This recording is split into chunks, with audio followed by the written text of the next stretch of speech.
ರಾಯರಿಗೆ ತುಂಬಾ ಪ್ರಿಯವಾದ ಸಿಹಿ ಖಾದ್ಯ ಅಂದ್ರೆ ಅದು ಹಯಗ್ರೀವ. ಇವಾಗ ರಾಯರ ಆರಾಧನೆ ನಡೀತಾ ಇದೆ. 3 ದಿನದಲ್ಲಿ 1 ದಿನನಾದ್ರೂ ನಾವು ಈ ಸ್ವೀಟ್ ನ ಮಾಡಿ ರಾಯರಿಗೆ ನೈವೇದ್ಯ ಮಾಡಲೇಬೇಕು.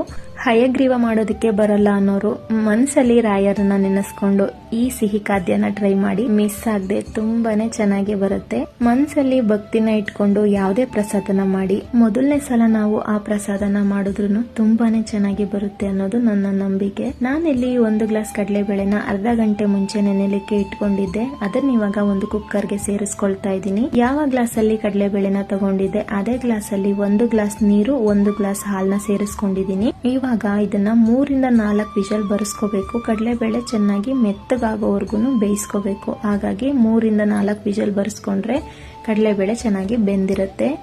ಈಗ ಇದಕ್ಕೆ 2 ಟೇಬಲ್ ಸ್ಪೂನ್ ಆಗುವಷ್ಟು ಬೆಲ್ಲನ ಸೇರಿಸ್ಕೊಂಡಿದ್ದೀನಿ. ಇದರಲ್ಲಿರೋ ಹಾಲಿನ ಅಂಶ ಎಲ್ಲ ಕಮ್ಮಿ ಆಗಿ